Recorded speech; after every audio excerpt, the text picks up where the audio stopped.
All right, so welcome to today's program on the rise and fall of Jewish New York speech. I'm Ari Goldstein, Senior Public Programs Producer at the Museum of Jewish Heritage, a living memorial to the Holocaust in New York. And we're delighted to be co-presenting today's program with our partners at the Museum of the City of New York. We are focused on a fun, fascinating, and ever relevant topic, the way New Yorkers talk, and in particular, Jewish New Yorkers. We have an esteemed panel of guests, which will be moderated by Dr. Lily Tuttle, who's a curator at the Museum of the City of New York, and Lily will introduce the rest of the panelists. Please feel free to share questions and comments in the Zoom chat throughout today's program, and we'll get to as many as we can in the last 15 minutes or so. If you're still feeling curious about this topic at the end of the program, we'll send out a recording of the discussion along with some suggestions for further exploration, including our panelists' many books and Heather Quinlan's film, which are terrific, and we hope you check them out afterwards. Thank you all for joining us, and without further ado, take it away, Lily. Thank you, Ari, and thanks to everyone who's joining us today.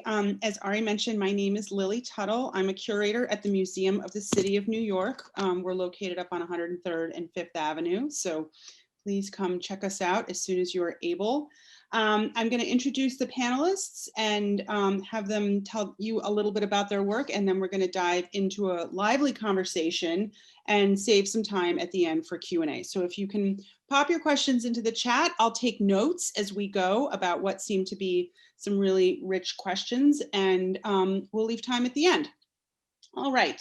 So first, I'm going to introduce Heather Quinlan. Heather is a writer and filmmaker who directed the documentary If These Knishes Could Talk, the story of the New York accent. And I'm sure Heather would be happy to direct you all to where you can stream her film.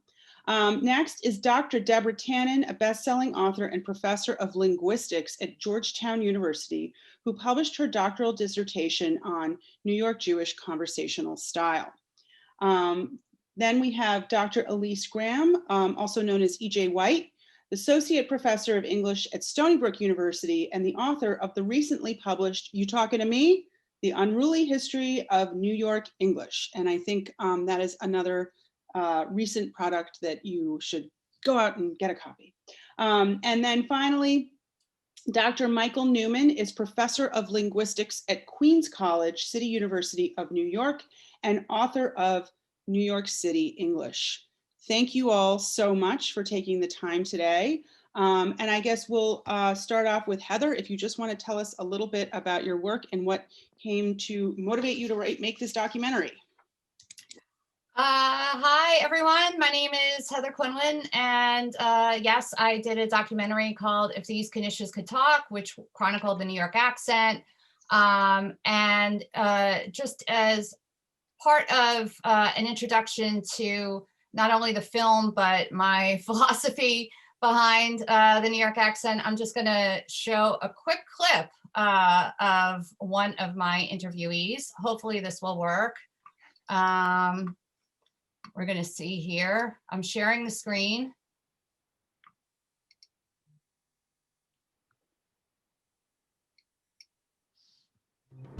When I first even heard the word accent is that I was raised by my mom. She got ill and she had a brother that didn't have any kids. And so he took me in for a couple of years and he lived in basically a Jewish neighborhood. And my mom got well and I came back to Harlem, which of course was 99% black. And they would say, hey, Charlie, talk to this gang here. You know, I said, what the heck are you guys talking about? But me talking in what I later found out to be a Jewish accent. So that to me basically is part of what my film is about, that you don't have to be Jewish to have a Jewish New York accent, nor do you have to be Italian to have an Italian New York accent, or Irish to have an Irish New York accent. And you don't have to, it crosses borough lines. Accents don't necessarily know geography. They maybe did once upon a time, but people have moved around a lot more. Something that I called in a presentation interborough mingling, which had the audience laughing because it sounded a bit naughty. but it's true. It does sort of lend the accent to moving around a lot of places. And so I do have people in the film, for instance, a man who's Korean who has an Italian New York accent because he grew up in Staten Island. And someone who was from Bangladesh, but sounds like a Puerto Rican New York accent because she grew up in the Bronx. So basically, I am not a linguist. Took more of a sociological approach to it. But at the same time, there are so many different parts between dialects and slang and accents that fit together that make part of what the Jewish New York accent is. So that is what I will be talking about. Great, thanks, Heather. And I love that clip of Charlie Rangel. That's classic. So Deborah Tannen, Professor of Linguistics at Georgetown University. Tell us a little bit about your angle on this topic. Yeah, so I haven't studied the accent per se. As a linguist who analyzes conversation, all my work is about what I call conversational style. And I actually did not set out in my dissertation to study New York speech, but I recorded a conversation with myself, my best friend, his brother, a number of other friends, and I was going to look at everybody's conversational style.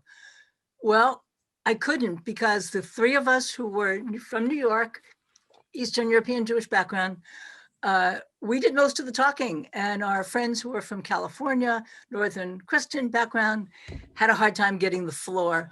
So I ended up studying the New York Jewish Conversational Style.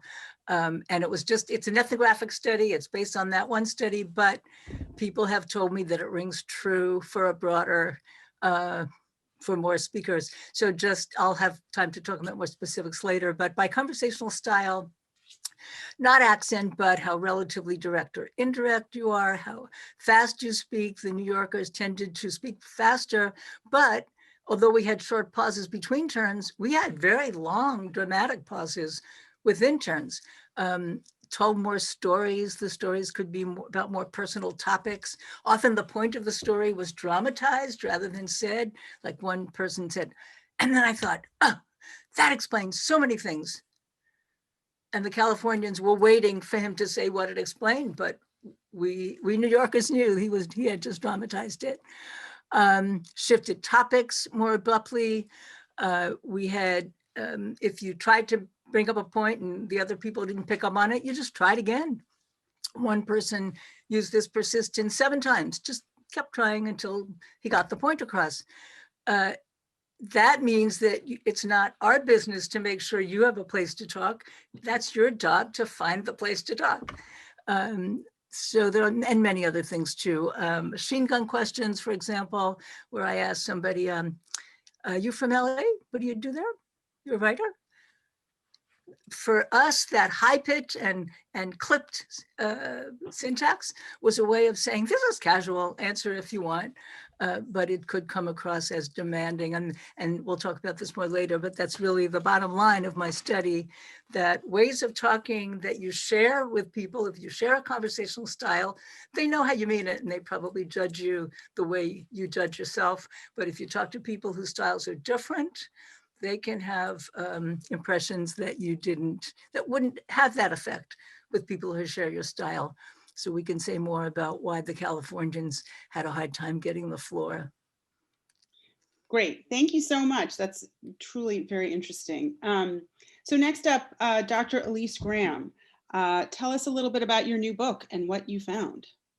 Well, my book covers all different aspects of New York speech. So today I just want to talk about 2 things, politeness and then the decline, so to speak, of New York speech in light of the speech of the nation.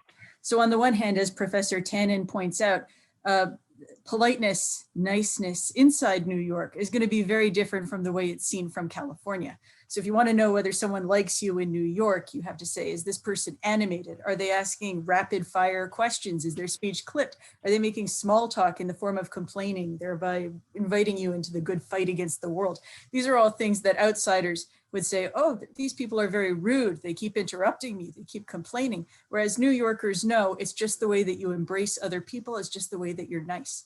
The other thing I want to talk about today is the way that New York speech declined as a prestige pronunciation in the United States. As Thomas Bonfiglio says in his work, most countries take their prestige accent, the accent that you get when you go to college and you sort of learn how to speak without an accent, from the center of culture and power and finance, so that in France it's Parisian French. In Britain, the speech of the airwaves is or used to be received pronunciation, which is an imitation of the way that people speak in the triangle between Oxford and London and Cambridge. In Germany, it's the speech of the Northern Industrial Centers. So by that pattern, we all ought to be talking like New Yorkers. And it was actually only in the 1930s that the prestige pronunciation in New York City really started to decline as a prestige accent within the United States. And the Jewish population of New York City and anti-Semitic views of New York City as a consequence by outsiders had a lot to do with that. Terrific, really fascinating. So Michael Newman, last up, tell us a little bit about your work on this subject and your approach to New York speech.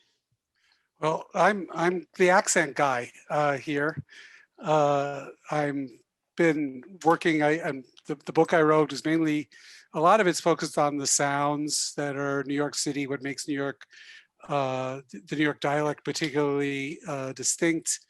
And I'm part of a project which is looking into this in great detail. We have what's called the CUNY Corpus of New York City English, where we've collected over 2 million words of interviews of New Yorkers, going back to those who were born around the 1890s from a historical archive, which is kept at Lehman College, the Bronx Oral History Archive, to recordings that are being done still to this day by CUNY undergraduates, mainly by CUNY undergraduates. So we've got the whole trajectory. We're analyzing the pronunciation, the syntax, the morphology. These are all the wonky linguistic terms that we use to describe how different dialects, differentiate themselves. And the point I want to make here is that, well, to pick up on this, no, the borough isn't the specific point, despite the common myth that there's a Brooklyn accent or there's a Queens accent, the Bronx, Long Island. But what's really significant is the ethnicity. So we're talking about the Jewish version, which is fairly similar to the Italian or the Irish, but all the white groups tend to speak similarly.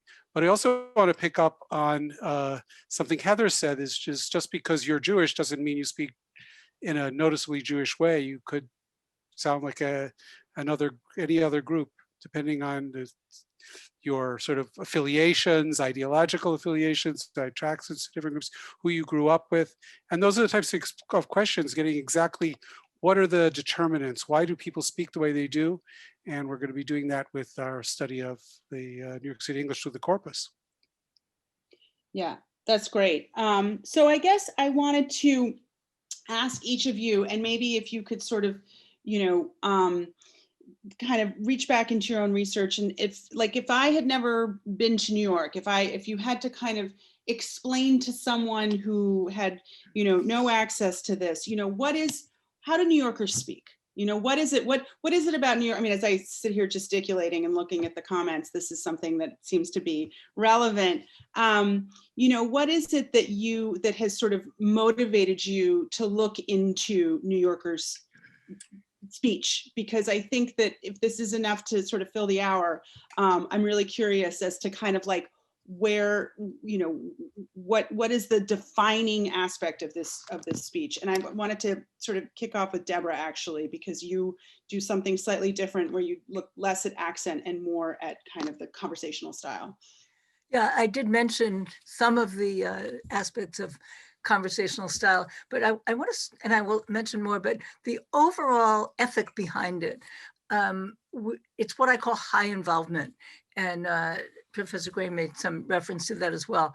You can show you're a good person by showing your involvement, or you can show you're a good person by being considerate, backing off.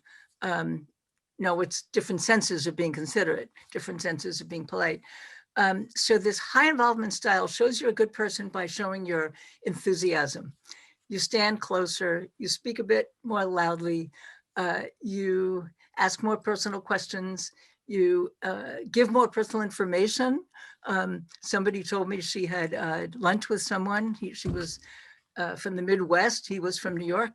And he spent the whole lunch telling her all about himself.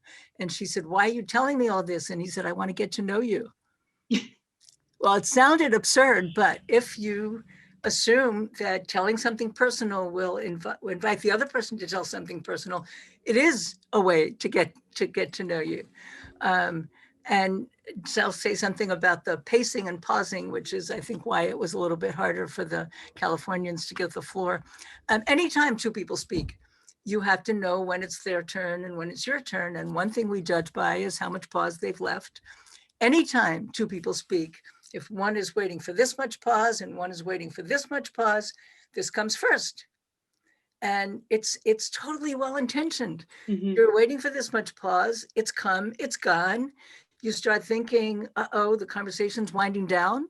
I want to save it because I'm a good person and I'm so considerate. And so you fill that pause. And you do it again and you do it again. And meanwhile, this other person is simply waiting for the appropriate pause. And it is such an unfortunate aspect of human behavior, apparently, or human inclinations, that if things go wrong, we blame the other person. So one is thinking, why aren't you doing your job here? Do you have nothing to say, or you don't like me? And the other is thinking, you only want to hear yourself talk. And this can be lovers, it can be partners married for years, and it can be people you just met. And the way of asking questions, the way you get to the point of the story, shifting topics, you jump quickly to another topic, but you assume if somebody wanted to say more about the other topic, they're free to do that. Butt in, or they'd interrupt you. Can Please you do. interrupt for a second? We should demonstrate this. Yeah. Yes. Elise, do you have something to add to this point? I suppose I also want to mention the most obvious contrasts between New York speech in general and standard American speech in general. The standard American accent is rhotic. That means that we pronounce the sound R, not just after vowels, but all of the time.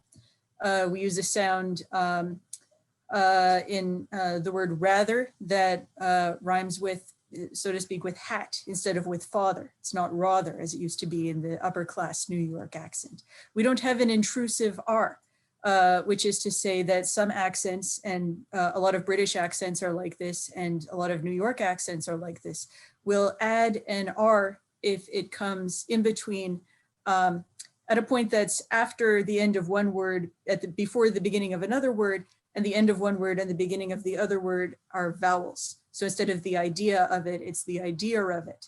And that's not, the intrusive R isn't there as some people think, because the speakers are self-conscious about not having an R in other places and mistakenly inserting it.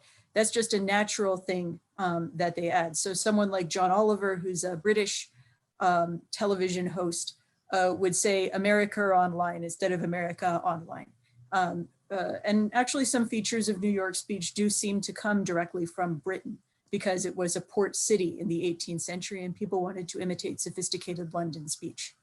Yeah, and I will interrupt with that and agree in that I was watching Sky News years ago during Obama's re-election, and it was Obama on Sky News, and it was the Iowa caucus. And of course, they sound a lot better when they say it. And even the quote unquote Cockney English, to a lot of our ears, any English sounds more intelligent. So, so it happens a lot that we have picked up that. And you also bring up a port city. It's not only New York City, obviously there's port cities in America, but Boston.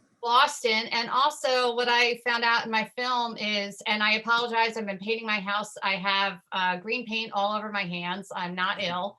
I don't know if you can see it or not, but I just wanted a disclaimer there. See, I'm going out on a tangent now, like a New Yorker. But New Orleans, has an accent called a Yat accent. And a lot of that has disappeared because of Katrina, because a lot of people who spoke in that accent, their neighborhoods were wiped out. But that is a combination of what sounds almost like Alabama meets New York City, or Alabama in Brooklyn or the Bronx, whereas even down to, they call the New York Giants the New York Gents, and things like that that are surprising and almost off-putting to hear. And the interruption thing is definitely a part of, I think, just living in New York and having to like push your way into a subway, or push your way into a job, or push your way into a conversation.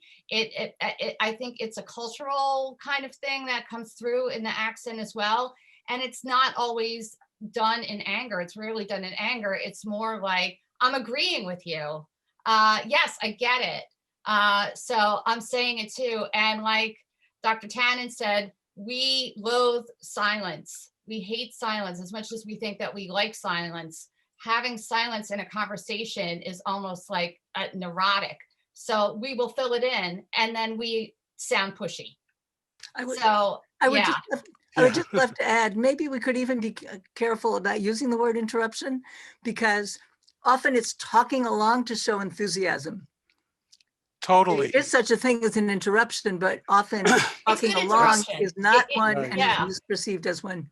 Michael, you want to? That's exactly what I'm doing.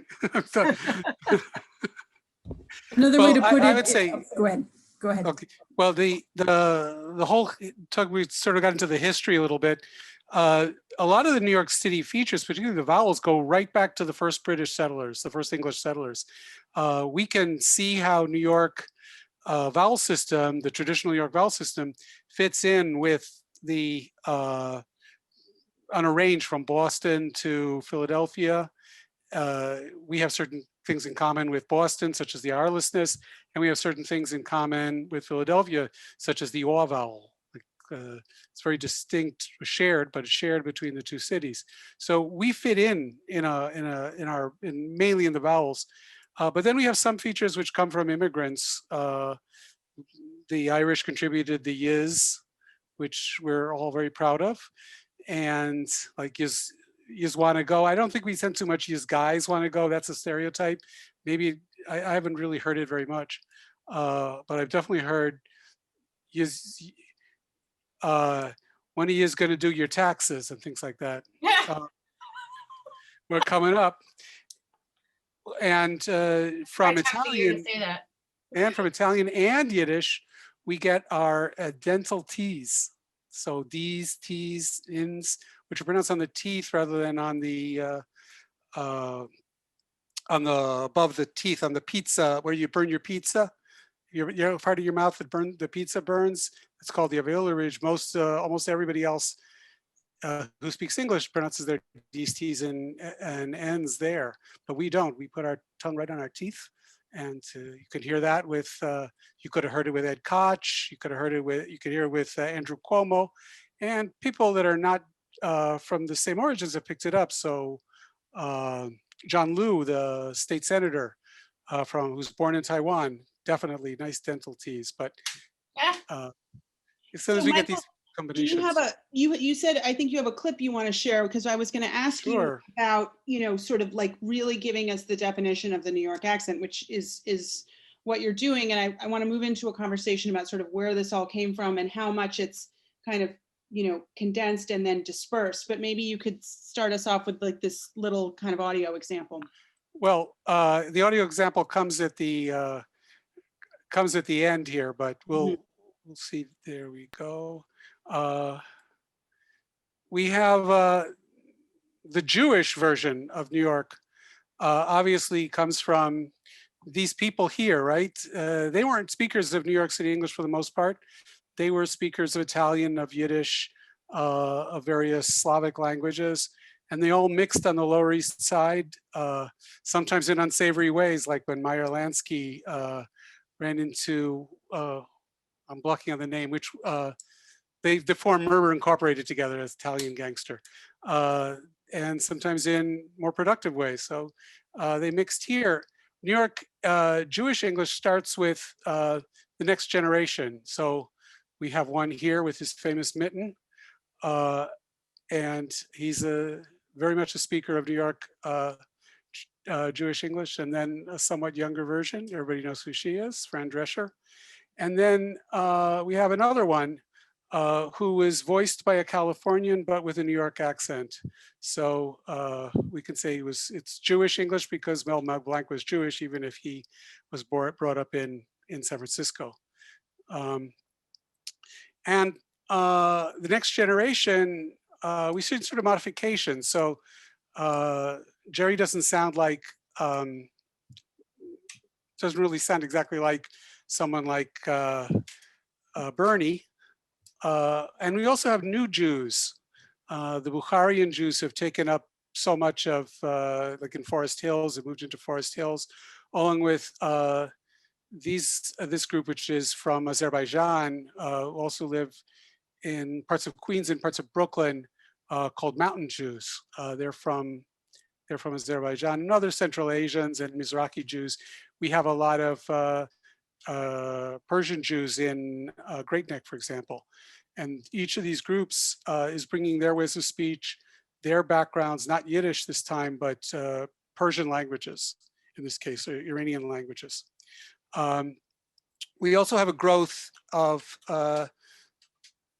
Eastern European Jews, but of a different sort, in the sense of their way that we find the most Orthodox groups speaks very differently from someone like Jerry or even prior generations. So I'm going to play a short clip of a Hasidic man who's going to explain that when he grew up, he didn't like to study so much. He didn't like to study Torah so much. He would read a lot. And I'll play it twice because you may have some trouble understanding it. I was never in the mood to spend that much time on learning. So what did you like to do instead? What did your friends do? I would read a lot. Read more, I wouldn't say a lot. I would read more so than... I'll play it again. Right, I would read a lot. I would read more so. I was never in the mood to spend that much time on learning. So what did you like to do instead? What did your friends do? I would read a lot. Read more, I wouldn't say a lot. I would read more so than... So there's a whole series of features on that are different from what we think of as the typical New York Jewish accent. The re, which comes directly from Yiddish, and the vowels are very different also. Now, this is a man whose first language was not English, but he's still, when he speaks English, he speaks New York City English. And a Jewish New York City English, just not the same one. Yeah. This is great. I have to say too, I just finished listening to the audiobook of Robert Caro's latest book, Working. And Robert Caro, I mean, he just, started his career at Princeton and, is a lifelong chronicler of New York, and his wife's name is spelled I-N-A, and she's Einer. And she's referenced a lot in the book. So it's wonderful to hear him read his own work. In passing, I wonder if I should also mention that there are a lot of sounds that you'll hear in New York City on the stage, in song, not just in speech, but heard by multiple audiences that will be heard differently, depending on whether the hearers are Jewish or not. So a famous example is that when Fiddler on the Roof debuted on Broadway in 1964, a Gentile reviewer says of the most famous song, If I Were a Rich Man, well, the hero presents him, he permits himself one small musical daydream. If I were a rich man, and when he dreams in vocalized snuggles, not words. For every other line of the lyric, he simply substitutes gratified gargles and coos until he has arrived at a kind of Kabbalistic coloratura. And then a Jewish reviewer said, well, when he sings If I Were a Rich Man, he's interpolating passages of cantillation in the manner of prayer. So one person hears the song and they hear cooing, another person hears the song and they hear prayer. What you're able to pick up in the soundscape of New York City depends a lot on where you come from. True, that's fascinating. That's very true. Yeah. So I guess we've talked about sort of what the accent sounds like and how New Yorkers speak. I wanted to sort of ask a little bit about how this, what were the origins of this? If we sort of think back to immigration and the sort of earliest days of immigration in New York City, and then how did it spread? Where did this sort of become sort of what we think of today? Like, what is, if we were to describe kind of the genesis and then kind of the life cycle of a New York accent, I'm really curious to kind of hear that arc as some of you might see it. Let's see. Well, we had several waves, as Professor Newman has noted. Waves of Jewish immigration into New York City have often constituted different populations. So one of the first waves of Jewish immigrants to New York City were primarily German. And then later on, between about 1880 and the 1920s, a lot of Ashkenazi Jews immigrated to New York City from Eastern Europe. From Russia, from Ukraine, that sort of thing. So you had different language communities who were coming in. Descendants of the German Jewish immigrants often became songwriters. They included Yip Harburg, they included Dorothy Fields, they included a lot of people who wrote what today is called the American Songbook. They were able to write so memorably on American themes, partly because they felt themselves to be outsiders looking in.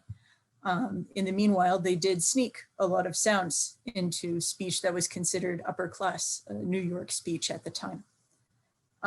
Professor Newman will probably be able to speak about Ashkenazi, if I'm pronouncing that right, influence Ashkenazi. Well, I've mentioned the dentalizations, which is probably the most important thing. It's kind of curious, which the original person who did research on New York City English from a more modern perspective, Bill Above, noted it was kind of remarkable how he didn't find any of these influences in the vowels, for example, how the original Ashkenazi Jews and the Italians and the Irish quickly adapted to the New York speech that they had heard from prior generations, which is how we preserve the essential vowel system that the original settlers had, just evolving as time goes on. But there were some things that were more hidden, like the dental T's, which were then very stigmatized. When I was at high school, the speech teacher, one of the English teacher, head of the English department, went around all the classes, and would listen to us. And even though when you hear me talk now, you probably hear my New York vowel system, the was and so on. But he was looking out for two things. He was looking out for the ts and the z, and he was also looking for the r's. So if you had, and I tend to pronounce my r's, which is a change which we've seen over time in New York, more and more increasing degrees of R-fulness. The R-lessness as a feature is in decline among white people, at least. So he was looking for those two things, and every one of us who had that got pulled out of the class for speech therapy, essentially, sort of a mock speech therapy, since it isn't a therapy if you're just trying to correct someone's speech because you don't like it. And that goes back to the issue which Professor Graham raised earlier, of the stigma that was associated with the immigrants. They weren't white enough. This lack of whiteness, and this is owed to the work of Tom Bonfiglio, led not only to the removal of New York as impossible to be the standard for the rest of the country, but also to this, what Bill Above later would call linguistic self-hatred. And that's what led me into the profession, because that man walking around got me annoyed, not because I was picked out, but because I wasn't picked out. I felt I wasn't enough of a New Yorker. I think that also the accent, in terms of the Jewish New York accent, made such an imprint on entertainment. And at one point, you think of the Marx Brothers, for instance, they were sharp, they were smart, they outsmarted everyone. They outsmarted and So I think that there was a certain amount of a degree, and someone just wrote the Three Stooges The too, Three as Stooges, well. for sure. And that it was a kind of comedy that hadn't necessarily been brought, thanks to vaudeville, it was brought cross country. And then thanks even to television, it was brought internationally.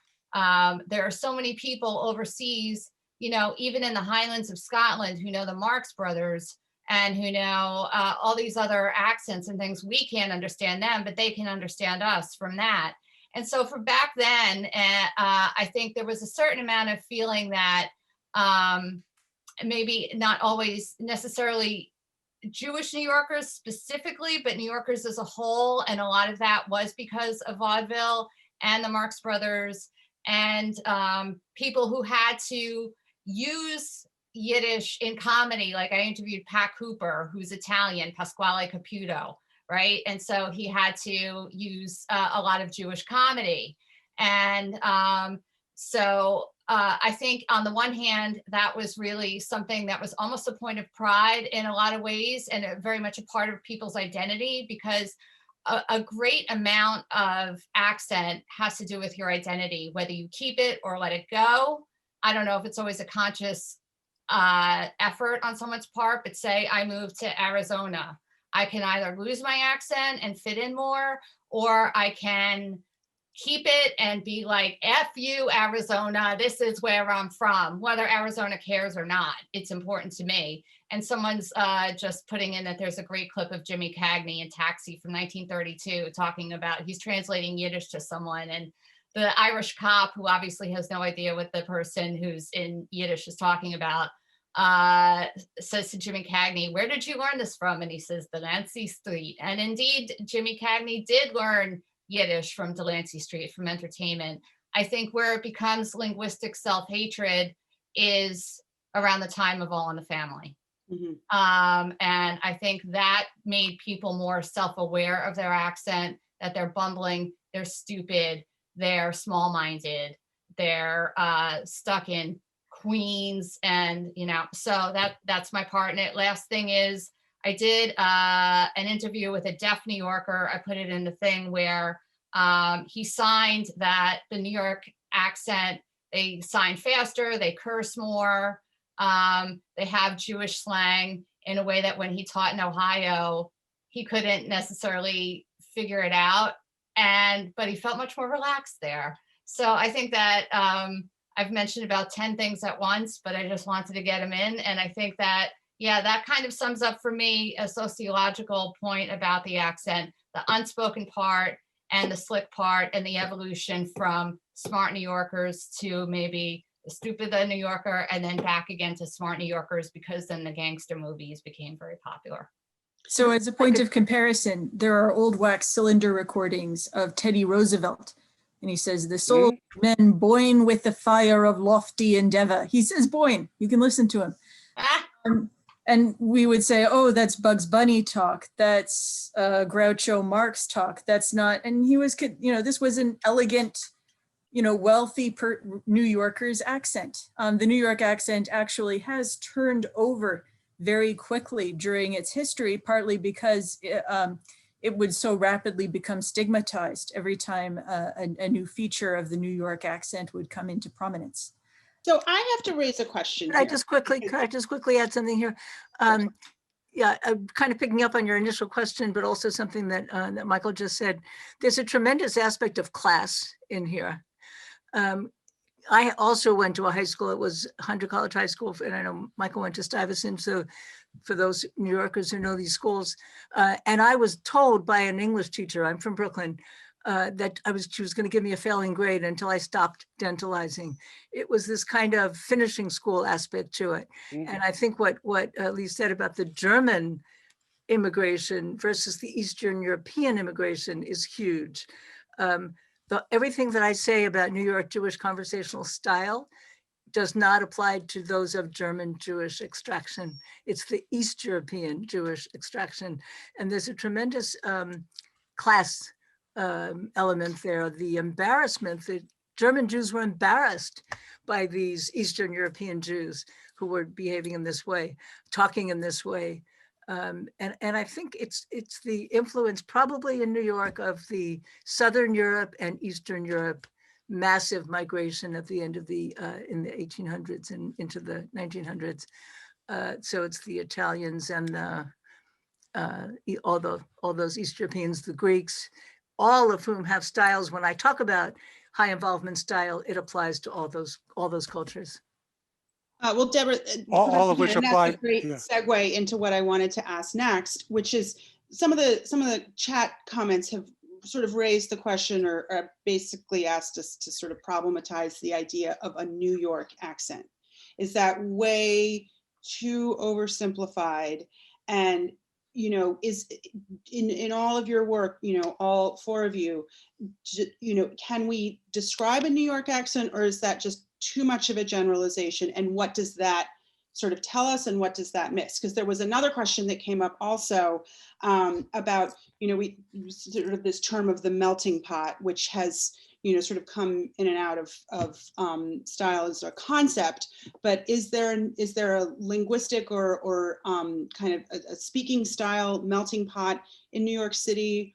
Or how much do we, you know, and I'm thinking right now, like in 2021, how much are these differentiations, you know, still with us, and how has that changed over time? I'd say that it is too much of a generalization, but we can't get away from it, in the sense that it's one of these things that social facts that are poorly defined, but we can't avoid them. I mean, we can think of ethnicity as another one, and there are many ways to sound like a New Yorker. But there's also different ways to sound Black, and there's different ways to sound Jewish. So it's really a question for people in my field is how do we describe it in a way that we don't overgeneralize and make claims which are not, you know, which are just obviously easily falsified by the fact that, well, there's a counterexample. But at the same time, we get at people's ability or need or some sense of identifying people by the way that they speak. So I know that Heather has in her film, she has a Korean Guido. So there's you hear him and he sounds, oh, this guy's Italian, but you look at him and then he's actually Korean. And of course, we've just seen the case of Charles Rangel, who's mixed African-American and Puerto Rican. So, and he was told he sounds Jewish. So it's not that Jews speak a one way, but there's a way of speaking. There are ways of speaking that sound Jewish, and there are ways of speaking that sound New York. And go ahead. That's where it goes. And you could be from New York and not sound like you're from New York. And to add a unifying aspect to this, there is a pervasive myth that people from different boroughs speak in recognizably different accents. Professor Newman, maybe you can talk about your own students' work on the subject. Well, it's actually, we want to talk, we want to give props to a professor who's now at Reed College, but she graduated from NYU and did her dissertation on New York English, and she has a website where you could go to. Maybe we could put that in the chat. Somebody can find it. It's a quiz where you can try to guess where somebody is from, which borough, by the way, that they speak. Yeah. And New Yorkers people can't. have very high confidence that they can do it, and they absolutely can't. Thank you, Ari. I can tell you a very mortifying experience where I was on NPR talking about the New York accent with Sam Schwa, who was now deceased linguist / dialect coach. And I said to him in the green room, wouldn't it be terrible if the whole thing is about people guessing where their accents are from? And he was like, oh, that'd be terrible. And we get in there and we put our headphones on. And the first question is, hi, where am I from? And I was like, oh God. Professor Labov was often asked, he's the dean of New York speech. And he was often people thought he would be like Henry Higgins, that they would identify where they were from down to the block. And you really can't do that. But on the other hand, there are things that you can tell about someone in New York from the way they speak often. For example, men and women have different accents in New York in general. Women stretch out their diphthongs, men have harder plosives. Go ahead, Professor Newman, you looked like you wanted to say something. Oh, no, it was just, yeah, I mean, no, I was just agreeing with you. I wasn't aware of the male-female difference, but of course you're going to find exceptions there too. And it just becomes a question of tendencies and also what people pay attention to. So people don't notice certain things and they notice others. People are very aware of the coffee vowel, the or, which we call the thought vowel, technically, but they're maybe not so aware of the fact that many New Yorkers distinguish vowel, well, older ones particularly, and many African Americans and Latinos to this day, the palm vowel, which is between or and aw. So you can get, like, I don't do it, but palm instead of palm. And so you get pomegranate, but palm of your hand, or palm tree. So those, nobody notices that one. Cabin cap? What? Cabin cap? Cabin, people do know, people are aware of that. Cab and cap. I can't Cash. say cab. Right. So Class. That one people do notice. I am curious, as we live in this is a couple of this question has come up in the chat and in the Q&A, as we are living in this increasingly digital world and, you know, thinking about sort of like then versus now, what is the state of the regional accent, you know, whether we want to call it a New York accent or just regional accents writ large, or regional style of speech, you know, this idea of there's a New York style of interaction and, you know, interruption, talking with your hands, like, has in your various research, and I remember Heather in your film, you talk a lot about kind of churn in New York City, you know, newcomers coming to New York and, you know, sort of neighborhood change and gentrification. Is this, how real is this? You know, is this something that we're sort of starting to feel nostalgic for, or is it alive and well? I think it's by and large alive and well, but changing. Accents are always evolving. And if you want to talk about an accent that really has fallen by the wayside, it's the Teddy Roosevelt, Franklin Roosevelt, Jackie Onassis. That becomes, you know, that's mockable now, if that's a word. Mm-hmm. George Plimpton. Mm-hmm. I always quote Jeff Goldblum in Jurassic Park, where he has this line where he talks about life has a way that no matter what we throw at it, life is still going to happen. Mm-hmm. And I maintain that's true for the accent. No matter what we throw at it, whether it's TV, radio, or Zoom, it's mm-hmm. still going to come through. Now, mm-hmm. it might not come through the way that we imagine it in terms of The Nanny, The Godfather, Archie Bunker, all those people, Colin Quinn. It's going to come through in the new wave of immigrants, because accents, as we think of them, New York accents, these are not accents of the elite. These are accents of new immigrants. These are accents of people trying to fit in as Americans. Mm-hmm. And so you're going to have to change your idea of who's speaking it, even with Jewish New York accents, you know, going back to Charles Wrangel, that would have been in the 1930s, I suppose. But it's a perfect example of changing your idea of who's speaking it. And these new immigrants now who are coming from Eastern Europe, Asia, Africa, they're going to be the ones that are going to take up the mantle and continue with the accent in a lot of ways. Not only them, and if you go to Staten Island, which is where I'm from, you are certainly going to hear the New York accent, maybe not so much the Jewish New York accent, but you are going to hear a New York accent. And if you go to neighborhoods like Williamsburg, Brooklyn, and you are going to hear that accent still, Sheepshead Bay. So I would say, I also, in my research, read an article from the 1940s that surprised me because it sounded like it could have been written today. It was on the advent of television and how television is going to completely obliterate accents. Here we are. So yeah, that's my long answer to a short question is it will continue, but I think the speakers by and large are going to change a lot. That's right. Go ahead. Okay. Well, as long as there's a certain view, either by New Yorkers or by outsiders, of what New York is, then certainly in fiction, that accent is going to persist. So for example, in the, I don't know, in the Marvel movies, there's a raccoon and he's tough and he's pugnacious and he's sneaky. So of course he has a New York accent. There's in World of Warcraft, which is a massive online game, computer game that you can play. There's a race called goblins, and they're sneaky and they are cunning, and all of these other things. They speak with, they're cranky, they're abrasive, they mean well deep down, they speak with a New York accent. I actually sent a clip of a World of Warcraft goblin talking to one of my colleagues at Stony Brook, and I said, I gave him a character description, and I said, what does this accent sound like to you? And he wrote back, okay, I didn't listen to it because I was afraid that the performance was going to be anti-Semitic, and I can't, handle it right now.